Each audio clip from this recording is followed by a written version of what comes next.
আসসালামু আলাইকুম প্রিয় শিক্ষার্থীরা, তিতুমির কলেজ কি বিশ্ববিদ্যালয় হবে? যদি হয়ও সেটা কবে হবে?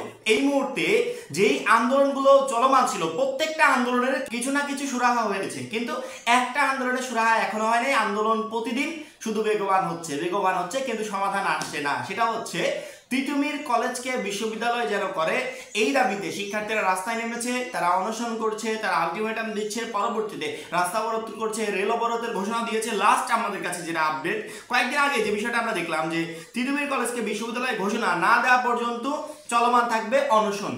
ঠিক আছে, শিক্ষার্থীরা অনশন করছে, অসুস্থ হয়ে যাচ্ছে, পরবর্তী তাদেরকে আবার হসপিটালে নেওয়া হচ্ছে। এখানে শিক্ষা বোর্ডের কর্মকর্তারা এসে সমন্বয় করার চেষ্টা করছে, কিন্তু কাজ হচ্ছে না। শিক্ষার্থীদের দাবি ওই একটাই যে তিতুমির কলেজকে বিশ্ববিদ্যালয় ঘোষণা না করা পর্যন্ত আমরা রাস্তা থেকে সরব না। পরবর্তীতে শিক্ষা মন্ত্রণালয় আবার বলেছে আলটিমেটাম দিয়ে আন্দোলনের কোনো যৌক্তিকতা নেই। তিতুমির কলেজের শিক্ষার্থীরা একটা দাবি পেশ করছে, শিক্ষা বোর্ড বা শিক্ষা মন্ত্রণালয় সেটাকে সমর্থন করতে পারলে সমর্থন করছে, না করতে পারলে তারা অন্যরকমের একটা যুক্তি দেখাচ্ছে। তিতুমির কলেজের শিক্ষার্থীদের আন্দোলন আসলে যেই পরিমাণে গতি পাচ্ছে, তাদের উদ্দেশ্য একটাই যে তারা তিতুমির কলেজকে বিশ্ববিদ্যালয় না করা পর্যন্ত বা ঘোষণা না হওয়া পর্যন্ত তারা রাস্তা থেকে উঠবে না। অর্থাৎ কোনো ধরনের সমন্বয় করা হবে না, তিতুমির কলেজকে বিশ্ববিদ্যালয় করা হবে। এবং তারা নিজেদের ব্যানার ফেস্টুনও অলরেডি পরিবর্তন করে ফেলেছে। আশা করি তোমরা ফেসবুকে ইউটিউবে এই বিষয়গুলো দেখতে পেরেছো। এবং সর্বশেষ যখন কোনো আন্দোলনে কোনো কাজ হয় নাই, অনশন করেও কোনো কাজ হয় নাই, শেষ আপডেট তিতুমির কলেজের শিক্ষার্থীরা সড়ক রেলপথ অবরোধের ঘোষণা দিয়েছে। আজ দুর্ভোগ আরো বাড়তে পারে। এতদিন যাবত কিন্তু ওই সমস্ত অঞ্চলের মানুষের কিন্তু দুর্ভোগ ছিল, কারণ কি রাস্তা অবরোধ করা হয়েছিল, যানজট প্রচুর পরিমাণে ছিল। সড়ক রেলপথ যদি অবরোধ করা হয় সেক্ষেত্রে মানুষের ভোগান্তি চরম পর্যায়ে পৌঁছাবে, এটা একবারে টোটালি নিশ্চিত। সরকারি তিতুমির কলেজকে স্বতন্ত্র বিশ্ববিদ্যালয়ে রূপান্তরের ঘোষণার দাবিতে টানা 4 দিন আন্দোলন করেছে শিক্ষার্থীরা। গত 28 জানুয়ারি বিকেলে আমরণ অনশনে বসার মধ্য দিয়ে এই দফায় কর্মসূচি শুরু করেন তারা। পরদিন দুপুরেই অনশনের সঙ্গে সড়ক অবরোধ ও বিক্ষোভ মিছিল শুরু করেন। তারপর থেকে রাজধানীর গুলশান থেকে মহাখালী ও মহাখালী থেকে গুলশান অভিমুখে সড়ক বন্ধ এবং এই অঞ্চলের মানুষের ভোগান্তি চরম পর্যায়ে। তবু শিক্ষা বোর্ড, আমি জানি না যে তারা একটা সমন্বয় সিস্টেমে কেন আসছে না, শিক্ষার্থীদের সাথে কথা বলছে না। যেই দাবিটা পরবর্তীতে পূরণ করা হবে, যেই কথাগুলো পরবর্তীতেই শোনা হবে, সেই কথাগুলো এখন শুনলে কি হয়? এখন শুনলে এই যে আন্দোলনের কারণে সাধারণ মানুষগুলো যে ভোগান্তিতে পড়ছে, এই ভোগান্তির আসলে দায়ভার কে নেবে? অবশ্যই এর মন্ত্রণালয়কে নিতে হবে। কারণ কি মন্ত্রণালয় কেন শিক্ষার্থীদের সাথে একটা সমন্বয় আসতে পারছে না, কোনো একটা সিদ্ধান্ত নিতে পারছে না? এবার শিক্ষার্থীরা ঢাকা উত্তর সিটি কর্পোরেশন অবরোধের ঘোষণা দিয়েছে। শনিবার 1 ফেব্রুয়ারি বিকেল থেকে তাদের অবরোধ কর্মসূচি শুরু হয়েছে।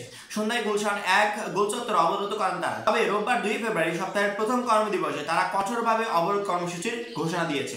আজ রোববার বেলা 11টা থেকে তারা মহাখালী রেল ক্রসিং, আমতলী মোড়, গুলশান 1 গোলচত্বর সহ আশেপাশের এলাকা অবরোধ করার কথা জানিয়েছে। ফলে আজ নগরবাসীকে সড়কে চলাচলের ক্ষেত্রে চরম দুর্ভোগ পোহাতে হবে। আন্দোলনরত শিক্ষার্থীরা জানায় শনিবার 1 ফেব্রুয়ারি বিকেল 4টা পর্যন্ত তারা শিক্ষা মন্ত্রণালয়কে আলটিমেটাম দিয়েছিলেন। মন্ত্রণালয় সেই আলটিমেটামের মধ্যে কোনো ঘোষণা দেয়নি, উল্টো বিবৃতি দিয়ে সময় বেঁধে দিয়ে আন্দোলনের যৌক্তিকতা নেই বলে উল্লেখ করেছে। এতে শিক্ষার্থীরা ক্ষুব্ধ। তারা রোববার Barasat barricade two north city কর্মসূচি করবেন। Barasat barricade two north city কর্মসূচিতে তারা আসলে কি করতে চায়, এমন প্রশ্নে আন্দোলনের নেতৃত্ব দেওয়া জাবেদ নামে একজন শিক্ষার্থী জাগনিস্কো জানান তারা ঢাকা আরক্ষীর উত্তরে যোগাযোগের যেসব পথ সব জায়গায় অবস্থা নিয়ে বিক্ষোভ করবেন। তারা মানুষের দুর্ভোগ চান না, তবে শিক্ষা মন্ত্রণালয় তাদের দাবি দাওয়া মেনে না নিয়ে উল্টো অবজ্ঞা করছে। তাদের ক্ষুব্ধ হয়ে তারা কঠোর কর্মসূচির দিকে হাঁটতে বাধ্য হয়েছে। আসলে শিক্ষার্থীরা যে আন্দোলনটা করছে, যে দাবিগুলো করছে, এই দাবিগুলো হয়তোবা পরবর্তীতে পূরণ করা হবে।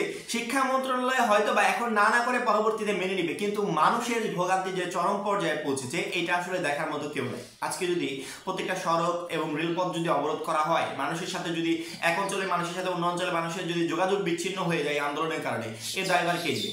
প্রশাসন ঠিক করতে পারবে না। কারণ কি শিক্ষার্থীরা যখন রাস্তায় নেমেছে তখন প্রশাসন যদি তাদেরকে উল্টো বাধা দিতে যায়, সেক্ষেত্রে আন্দোলনটা আরো গতিময় হয়ে যাবে। এই জন্য শিক্ষা মন্ত্রণালয় চাচ্ছে না যে প্রশাসন এখানে নেমে তাদেরকে বাধা দিক। সেক্ষেত্রে অবশ্যই শিক্ষা মন্ত্রণালয় এখানে একটা সমন্বয় করা উচিত। তিতুমিরের এই আন্দোলন আজকের আন্দোলন না, আমরা প্রায় 1 সপ্তাহ যাবত দেখে আসছি যে তিতুমিরের শিক্ষার্থী আন্দোলন করছে। আমি 1 সপ্তাহ আগেই তো দেখেছি যে তারা নিজেদের যে ব্যানারটা তিতুমির কলেজ ছিল সেখানে তিতুমির বিশ্ববিদ্যালয় টানিয়ে দিয়েছে। পরবর্তীতে তারা আন্দোলন চলমান রেখেছে, একের পর এক আন্দোলন চলমান রেখেছে। এই কয়েকদিনে তুমি কতগুলো আন্দোলন দেখেছো? গুচ্ছ নিয়ে আন্দোলন ছিল না? শিক্ষা মন্ত্রণালয় গুচ্ছের দাবিগুলো পূরণ করা তাদের এখতিয়ারের ভিতর ছিল। পরবর্তীতে তারা কি করেছে, নির্দেশনা দিয়েছে প্রত্যেকটা ইউনিভার্সিটি কর্তৃপক্ষকে যে আপনারা গুচ্ছের মাধ্যমে ভর্তি পরীক্ষার আয়োজন করেন। গুচ্ছের আন্দোলন শেষ। পরবর্তী 7 কলেজ নিয়ে আন্দোলন ছিল, প্রচুর পরিমাণে আন্দোলন। ঢাকা ইউনিভার্সিটির সাথে 7 কলেজে গ্যান্দাম ছিল। পরবর্তীতে মন্ত্রণালয় 7 কলেজকে আলাদা একটা স্বতন্ত্র বিশ্ববিদ্যালয় তৈরি করার জন্য তারা নিজেরা ঘোষণা দিয়ে দিয়েছে।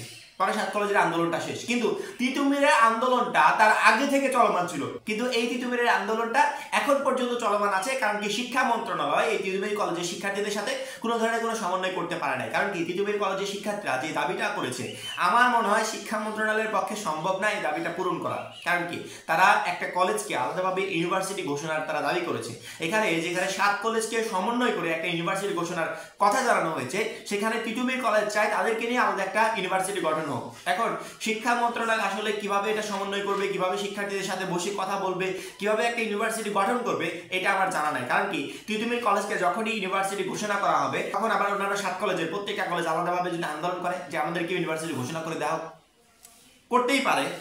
কারণ কি যখনই আন্দোলন করে প্রত্যেকটা দাবি সরকার কর্তৃক পূরণ করা হচ্ছে, তখনই অন্যজনের মাঝে আন্দোলনের একটা স্পৃহা জেগে উঠছে যে আমরাও আন্দোলন করলে আমাদের দাবিগুলো পূরণ করা হবে। এই বিষয়টাই নিয়েই আসলে একের পর এক আন্দোলন, একের পর এক আন্দোলন, একের পর এক দাবি পূরণ হচ্ছে, আর শিক্ষার্থীরা নতুন করে দাবি নিয়ে আসছে, পূরণ হচ্ছে আর শিক্ষার্থীরা নতুন করে দাবি নিয়ে আসছে। আমি জানি না যে দেশের মানুষের কাছে কতটুকু এই তিতুমির কলেজকে বিশ্ববিদ্যালয় করার দাবিটা কতটুকু যৌক্তিক মনে হচ্ছে। তবে আমার মনে হয় যে 7 কলেজকে যেভাবে একটা ইউনিভার্সিটির আন্ডারে করা হচ্ছে, সেক্ষেত্রে তিতুমির কলেজকেও এরকম একটা সিস্টেমে নিয়ে আসতে পারলে আমার মনে হয় সব থেকে বেটার হতো। অবশ্যই মন্ত্রণালয় অভিজ্ঞ এবং শিক্ষার্থীরা যে আন্দোলন করেছে তাদের সাথে সমন্বয় করে তাদের সাথে কথা বলে গুরুত্বপূর্ণ একটা সিদ্ধান্ত নেবে। আমরা শুধুমাত্র সেই সিদ্ধান্তের অপেক্ষায় আছি। আমরা চাই যে এই আন্দোলনের কারণে সাধারণ মানুষ যে ভোগান্তিতে পড়েছে, এই ভোগান্তি যেন আর দীর্ঘায়িত না হয়। অবশ্যই আন্দোলন দ্রুত সমাধান হবে, মানুষের ভোগান্তিও শেষ হবে। সবসময় ওয়েবসাইটগুলোর উপর নজর রাখছি, যখনই এই বিষয়ে পুরো একটা আপডেট পাবো তৎক্ষণাৎ ভিডিওর মাধ্যমে তোমাদেরকে জানিয়ে দেবো। এখন এই পর্যন্ত, পরবর্তী ভিডিওর জন্য চ্যানেলটা সাবস্ক্রাইব করে রাখবে। সবাই ভালো থাকবে, সুস্থ থাকবে। আল্লাহ হাফেজ।